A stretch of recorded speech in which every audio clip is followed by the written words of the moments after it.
The old man's trembling hands clutched the little dog to his chest as he stood in front of the roaring motorcycles. His eyes, wet with desperation, darted from one leather-clad biker to another. "Please," he said, his voice breaking with fear and grief. "They want to take my dog away. He's all I've got left." The crowd of onlookers watched from across the street, expecting trouble. A group of bikers, huge and tattooed, standing in a semicircle around a frail old man, sounded like a scene moments away from disaster. But what happened next would silence every doubt, rewrite every prejudice, and show everyone what true kindness looks like, the kind that doesn't need words or promises, only heart. Before we dive deeper into this unforgettable story, take a moment to like this video, share it with your friends, and subscribe to the channel if you believe that kindness still exists, that second chances are real, and that love can come from the most unexpected people. His name was Walter Briggs, a 72-year-old retired mechanic who lived on the outskirts of town. He had no wife, no children, and for the past 2 years, his only companion was a tiny dog named Daisy. She was a rescue, half-starved and trembling when Walter had first found her behind a dumpster one rainy night. He'd wrapped her in his jacket, carried her home, and from that moment on, Daisy became the reason he got out of bed each morning. Walter's life was simple: modest meals, quiet evenings, and long walks with Daisy down the gravel road behind his small, fading house. But simplicity doesn't shield anyone from hardship. When the landlord raised the rent and the bills started piling up, Walter found himself sinking. He tried odd jobs, fixing lawnmowers, repairing broken bikes, anything that could help him keep the lights on, but his age made it hard to find steady work. Then one morning, a city official came to his door with a letter. Daisy, they said, had been reported for being unlicensed. An improperly kept someone in the neighborhood had complained that the dog barked too much at night. The fine was more than Walter's entire month's pension. If he couldn't pay it within 2 weeks, animal control would come and take Daisy away. That night, Walter sat in his worn armchair, Daisy asleep in his lap, and cried quietly into the darkness. The thought of losing her, the one being that had stood beside him through every lonely hour, tore him apart. He had no one to turn to. His friends were gone, his family was distant, and his body no longer allowed him to work the way he used to. For days, he walked around town, knocking on doors, asking for small repair jobs. But people had their own troubles. He sold some of his old tools, even his television, but it still wasn't enough. On the morning of the 14th day, Walter woke to the sound of Daisy barking at the window. 2 men in uniforms were stepping out of a van marked Animal Control. His chest tightened. He picked up Daisy, clutching her like a child, and stepped outside, begging them to give him more time. They wouldn't listen. Rules were rules. They said she had to go. Desperation can make a man do unexpected things. As the van door opened and one of the men reached for Daisy, Walter ran. He didn't think, he just ran across the street, down the road, through the alley, until his lungs burned and his legs gave way. Near a parking lot filled with gleaming motorcycles, he stumbled and fell to his knees, Daisy still in his arms. His heart pounding like thunder. When he looked up, a group of men in black leather vests surrounded him. They were members of a local biker club known as the Reapers. To many, they looked dangerous. Their tattoos, their chains, their heavy boots. But in that moment, Walter didn't see any of that. He only saw strangers who might listen when no one else had. The leader of the group, a broad-shouldered man with a scar down his cheek and eyes that carried a mix of authority and quiet pain, stepped forward. "Hey, old man," he said gently. "You all right?" Walter couldn't even speak at first. His throat tightened, his chest heaved, and when he finally did, his words came out in fragments. They want to take her, my dog. She's all I have." The bikers exchanged looks, puzzled but curious. The leader crouched down, eye level with Walter, and reached out a gloved hand toward Daisy. The little dog sniffed his fingers, then licked them. That tiny gesture, innocent and trusting, changed everything.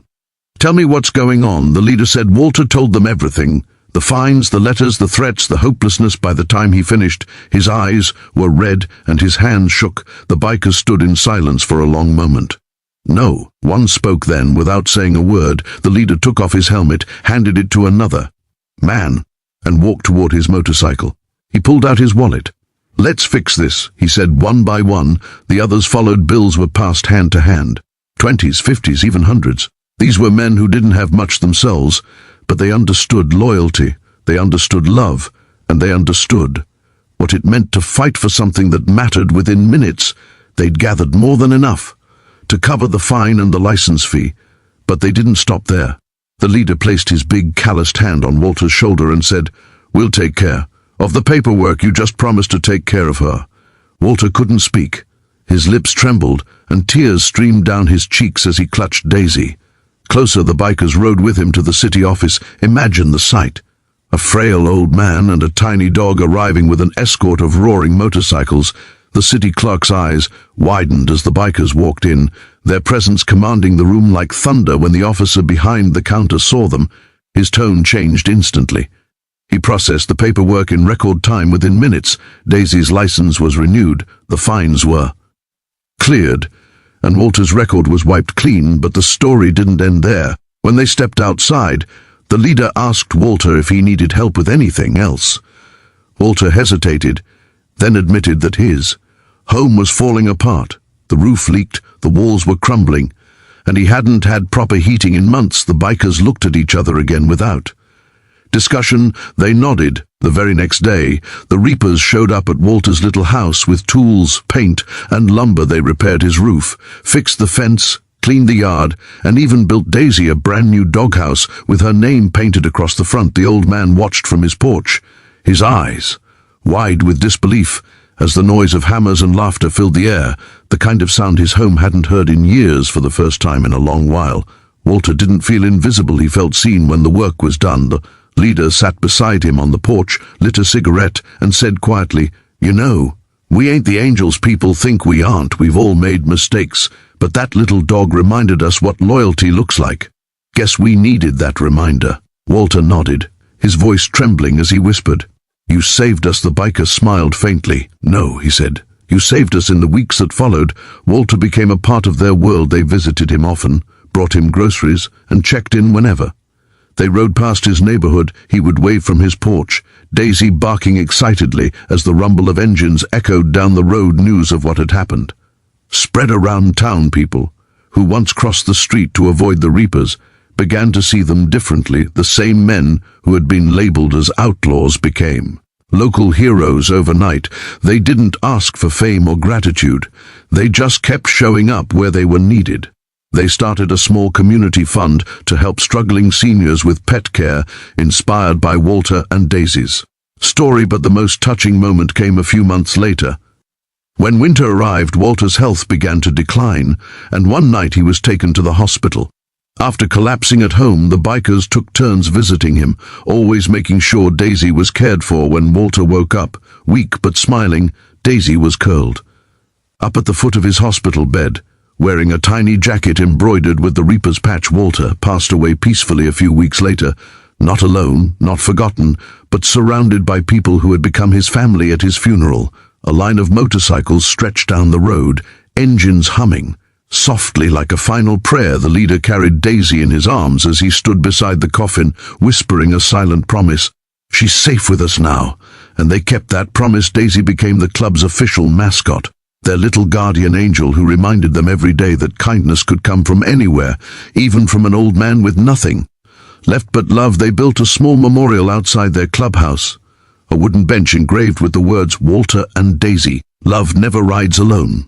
When people pass by, they still see that bench and ask about the story. The bikers smile and tell them how one man's plea for his dog changed their hearts forever. Because sometimes the toughest men hide the gentlest souls, and sometimes the smallest act of compassion can ripple farther than anyone could imagine. If this story touched your heart, please like, share, and subscribe to the channel. Let the world know that good people still exist and that kindness can change lives. Comment below, what would you have done if you saw that old man standing there, begging to save his dog? Would you have helped? We'd love to hear your thoughts.